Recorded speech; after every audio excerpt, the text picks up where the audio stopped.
Foundations of Marketing for Coaches. We're going to get into three main things today.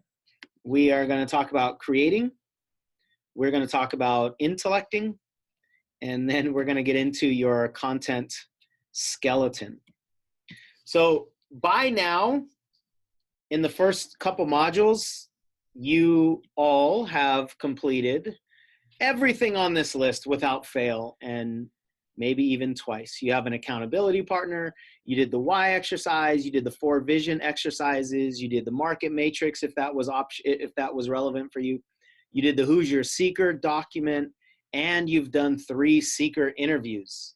I know everybody's done all of those things because I told you to. And if you haven't done them, do them. If there's something to be concerned about, whether it's timing or organization or not understanding anything, if there's whatever's going on, if you haven't kept up, if there's anything to be concerned about, get into conversation with your accountability partner right away and do whatever you've got to do to clear the space.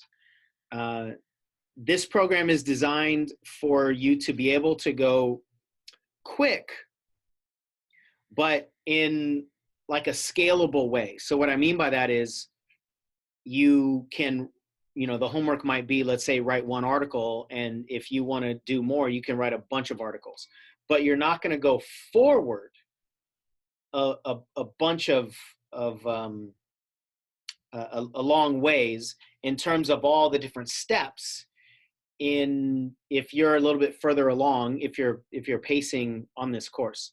So I don't know how much any of that made sense. As I heard it, it didn't make any sense compared to how it sounded in my head. But my point is, for this course, or my intention for this course, is we've got a group course, obviously, and inside of the group pacing, there's a chance for you to do more, for you to go faster if you've just got more time, if you're doing this full time, if you're just excited and you want to do more and more. But the more that you're going to be doing is going deep and not necessarily going faster along the track, so to speak. If you're being challenged by finding the time, there are so many different variables that I want you to explore what they are so that you don't feel like you're too far behind. And if you want to pose a question to the group on something that you find yourself getting challenged by, then please do it.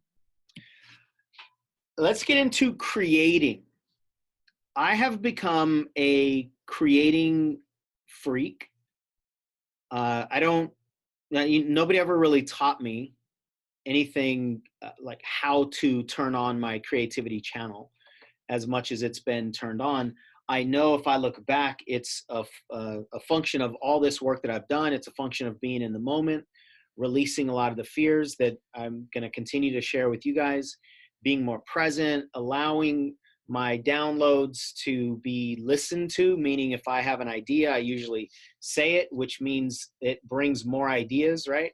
So it's really about removing the clog and opening up this creativity. And then a couple months ago, I actually taught a creativity challenge, a content creation challenge that a few of you participated in. And so it was the first time that I actually created some sort of linear process to creativity, which are completely different muscles. And it was interesting for me. And I think it's something that I just take for granted. And I think that's one of the reasons why I haven't taught it very much, is because it's just like, yeah, just go create something, right? I mean, like I do. And that's, I'm going to start teaching more of it and speaking more to it, because now that I started teaching it, I'm much more aware of it. My own creativity, other people's creativity, what it takes to turn it on, what causes people to stay blocked, and so forth. So what I want you to understand is, as a coach, you're a creator, and in this process, you're creating everything. You're creating messages and brands and businesses and contents and products and websites and emails and communities and experiences and teams and emotions and thoughts and a body and energy. I mean, you're creating everything.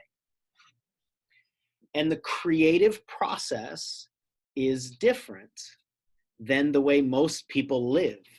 It's completely different than the employee process. That's one of the reasons why in this course, I want to help you either build this or strengthen the entrepreneurial mindset, which is completely different than the employee mindset.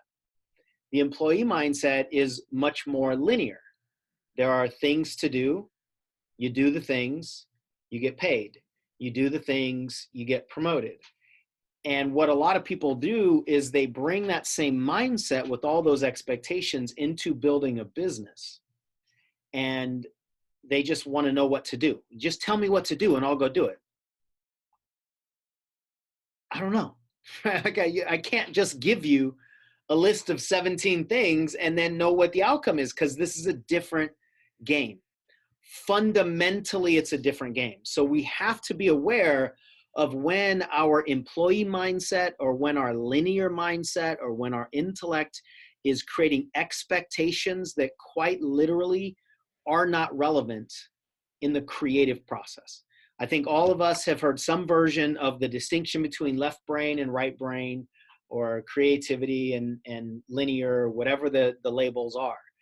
And we cannot cross over and expect that to work, meaning we can't use expectations of one and cross over into the other. And so what I found is that most people are expecting the creative process to look like the linear process. And that's where their frustrations are coming up. And the expectations of the linear process is, if I do this, I will get that. Well, in creativity, all I know is that you can do this. I don't have any idea what you're going to get after that. And then what you're going to get after you do that one thing will determine what you do next. So while the linear mind says, I want to know all 17 of these steps, the creative mind says, I don't even know what the back half of step one is until I do the first half of step one. And it's such a diametrically opposing or oppositional or opposed, I don't know how to phrase that right, process, that it's one of the main reasons that people get filtered out, is because they never open up and or surrender into their creativity in order to build something that really has no boundaries. I mean, there are no lines to color inside of. You're creating the lines, you're creating the page, you're creating the book and the crayons and whatever else you want to create with. So while there's a piece of us that craves and loves the creativity and the freedom of the creativity, there's also a piece of us, and it's a big piece of us in terms of how long we've been living by it and how we're programmed into it, that hates all of that. It doesn't want this blank canvas. It wants lines to color inside of. And so what most of you will find at some point in time in this process for you, you're going to be expecting somebody to give you the lines, whether it's me or somebody else. And what I will tell you is that if somebody gives you the lines that you need to color inside of, they're either lying to you or you are moving away from yourself to fit your creativity inside of somebody else's lines that were already drawn. Remember, if you can see the path, it's not your path. So the reason I say this is, whenever you feel yourself getting frustrated, I want you to think back on this concept, and you'll probably recognize that you've got expectations based on linear concepts, and they just don't apply here. I mean, they just simply don't apply. The rules don't apply over here. So in order to create freely, in order to unblock and start to strengthen your creativity, you've got to unblock, well, I guess I just said the words there. You've got to unblock and strengthen the channel. And it really is kind of like a new muscle. When you unblock and strengthen the creativity channel, then it starts to flow, and it will continue to flow the more that you feed into it. and the more that you start to loosen up the parameters and loosen up the restrictions of the linear mind, then your creativity channel will continue to build momentum and get stronger, but it only happens with consistent action. And again, what many of you will find is you're going to expect your first article to be amazing, your first video to be flawless, your first program to be incredible. You're going to expect things that are impossible for you to achieve without putting in more work. Remember this 10,000 hours concept. That is a creative concept. That is a concept that applies to playing music and becoming a virtuoso in various creative art forms. That it's an artistic concept. So you've got to put the time in, and you've got to relieve your conscious intellectual mind from thinking that you can know what that process looks like from that perspective. You just simply cannot. So you've got to give yourself permission to keep taking action and let your creativity channel flow. So don't take action. Don't do a video so people will watch it. Do the video so that you create. Don't put out a product or a blog post or an article so that somebody buys something from you. Do that for the process of creating.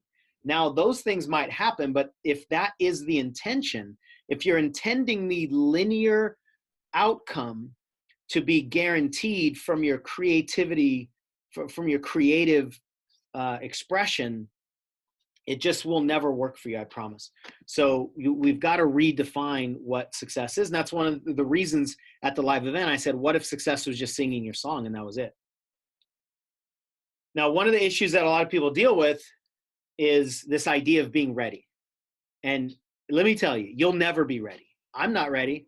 I sure as hell am not ready according to the way my intellect wants me to be ready. So you're never going to be ready according to your intellect. So just go.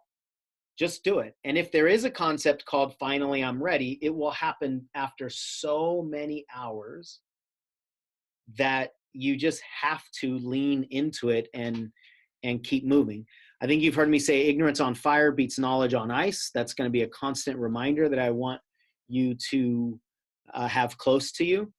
And I don't remember if I said this in the live event, maybe I did, or maybe I said it in another area, but one of my mantras is to do it scared, do it unprepared, and do it again.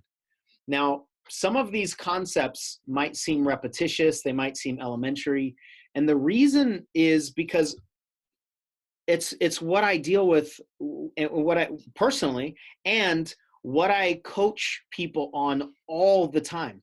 So the elementary concepts are going to continue to show up, and these might just be reminders for you, or I might language something in a different way than you've heard it before, or you might think of something differently even if I say it the exact same way. So there's never, well, I can't say never, there is maybe this point where you don't need the reinforcement, but I haven't gotten there yet, and I don't know really anybody who's gotten there. So I just don't want you to dismiss the elementary stuff. And remember, it's not important that you know this, it's important do you do this. So don't dismiss it by going, yeah, I know I'm supposed to serve people. If you get in front of the camera and you freak out and you don't push the record button, well, then you don't got it because you didn't push the record button. Your body didn't get it at the time. And this embodiment work requires repetition. So I want to share something with you. I actually tried to look for the post, but I think the person that posted it might have deleted it. Somebody posted in our BCC course a few days ago something about being afraid of not being good enough. And I mean, it's one of the biggest issues for everybody, right? And so my response to him was this, some version of this. I've been doing this for over 13 years. I've spoken on some of the biggest stages in the industry. I've been endorsed by some of the biggest names. I've had clients tell me they didn't kill themselves because of me.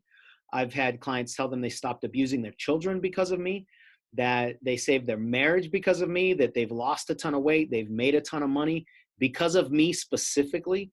I've been hired to speak in 6 different countries. I was paparazzi'd by the media during my very own 2.5-week tour in India, where I became a celebrity. Somebody actually recognized me at an event that I went to because they saw me in the newspaper.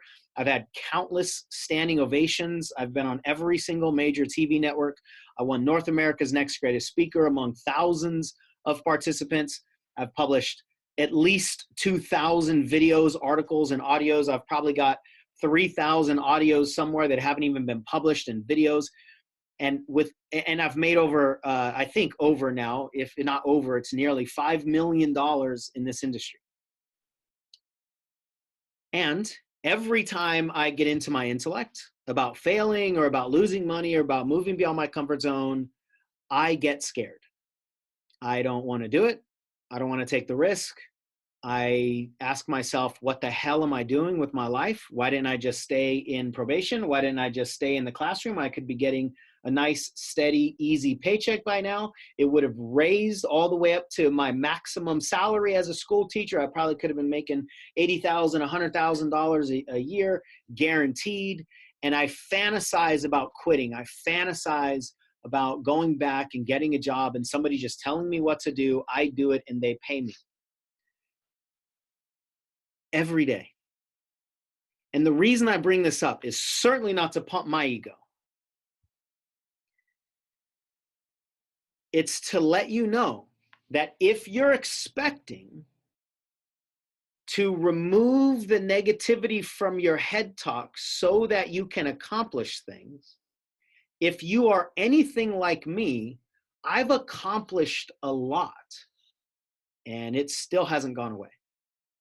So it would be crazy for you to think, or anybody to think that any version of results require all the negativity to go away first.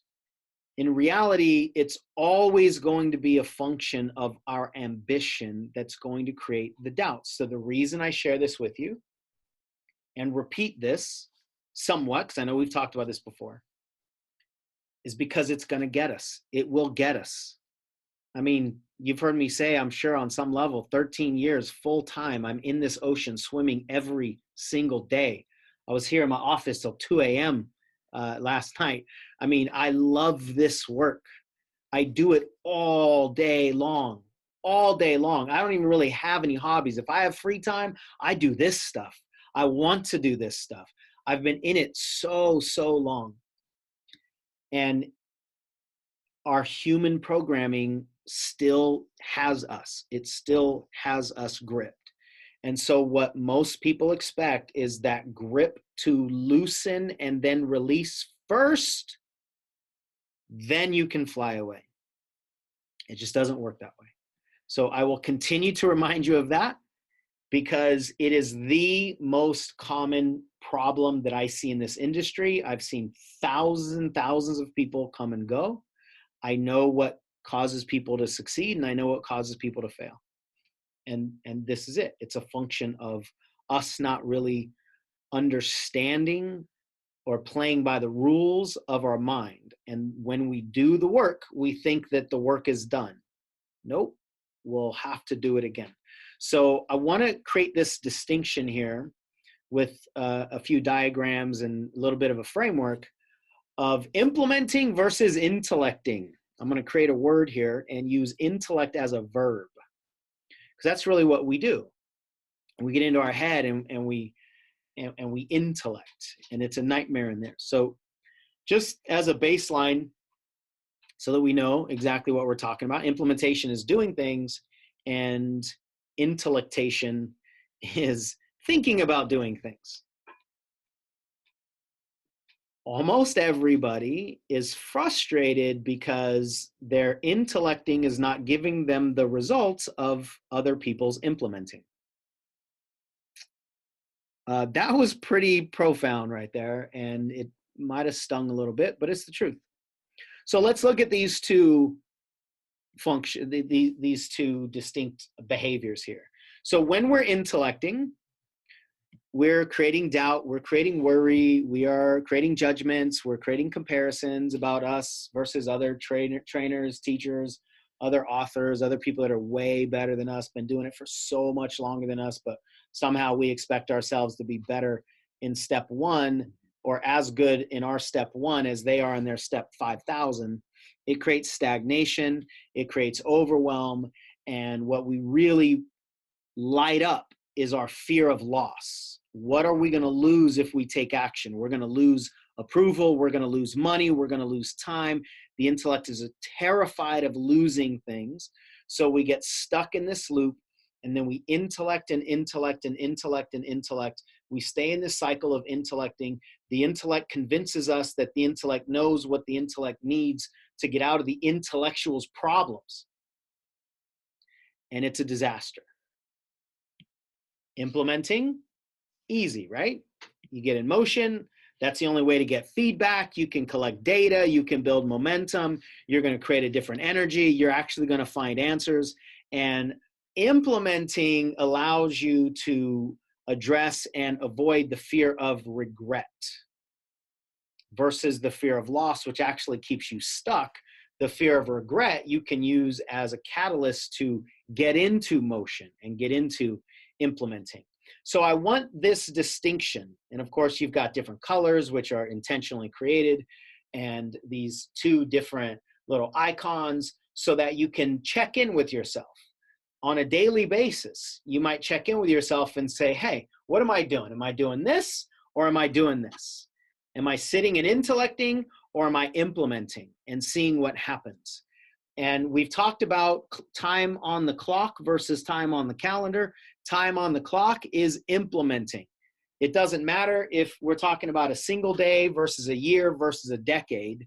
None of that time matters. What matters is how much implementing have you done. That's the only way to actually go forward and take action. When you are intellecting, you are in reaction mode. You're looking at things that your intellect is paying attention to, and then you're reacting to the things. You're making up miserable thoughts about how disastrous the future can be. You're catastrophizing any of your attempts, and then you're reacting to what that catastrophe would do to you. It's producing an emotional misery, and then no wonder you don't want to take action, because you've just literally experienced a burning failure, right? You've literally experienced a fiery death. And then we don't understand why we don't want to take action. Well, it's because you just experienced failure and put your body through it, then tried to motivate it to take action anyway. It's like, why? Why would I take action if I already experienced the failure? And that reaction mode then makes you more susceptible to distractions. It makes you more susceptible to temptations. It makes you more susceptible to disease as our immunity drops. It makes you more susceptible to anybody else's programming. You're going to be more victimized by the apps and the marketing and the Netflix binges and all of those things, because your brain is now in reaction chasing mode. And once it gets into reaction mode, it becomes a train on the tracks and it starts going downhill. And once it goes downhill and it starts gaining some momentum, it is really, really difficult to stop it. And yet a lot of us are expecting this chasing, reacting mode to then just switch just because we want it to. And yet we've been in this mode for like 4 hours now, or 9 hours now, or 15 years now. We have to understand what it takes to start making these shifts. On a daily basis, what it takes is to put your brain in a different mode from the minute you wake up. We'll get into some of this later on. I don't have this planned in the notes today, but one of the worst things we do is we chase some kind of notification as soon as we wake up, whether it's our phone or whether it's a thought that pulls us into our job or pulls us into some kind of urgent mindset. And then it's more difficult to do whatever morning routine you have. It's more difficult to be present. It's more difficult to be creative because you've put your brain on that track.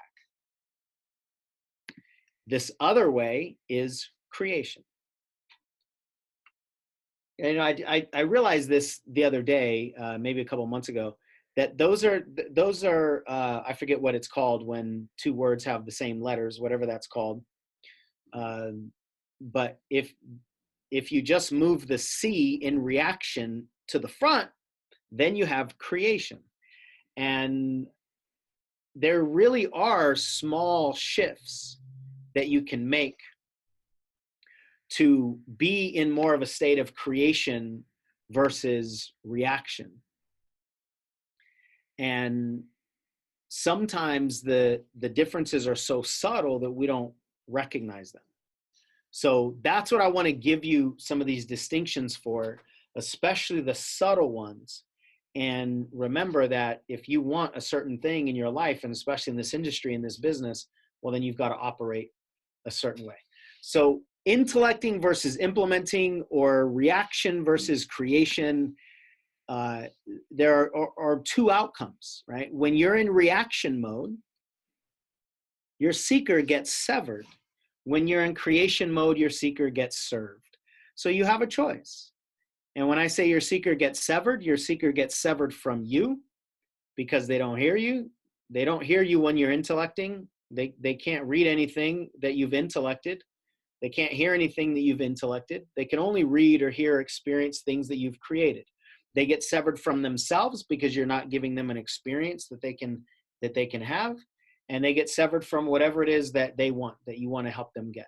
The only way to serve your seeker is to get in motion. So we've talked about that a lot. We're going to continue talking about it in different ways. Service is the fuel that's going to drive creators.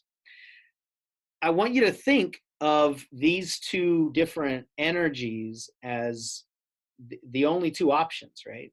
It's either red or green. It's either stop or go. It's either implement or intellect. So you have a finite, it's like the bathtub is full all the time. You have a finite pie chart. You have a finite circle with all the work that you're doing and in the world. And so when one of these increases, the other one naturally decreases. It has to decrease. You can't increase your creation without decreasing your intellectation, and you can't increase your intellecting without decreasing your implementing. So you have to understand, the more time on the clock you spend intellecting, the less time on the clock you spend creating. And that means that everything on that right side in the green that you want is being diminished. It's because of the act of over intellecting. And if we're honest, this is what most people are doing. Now, you might not even see that down in the bottom right-hand corner, there is the little guy who represents your seeker being served, who represents motion, who represents action, activity. But most people are spending the majority of their time in their life and in their business intellecting. And I think that's the face that it puts on all of us when we do that.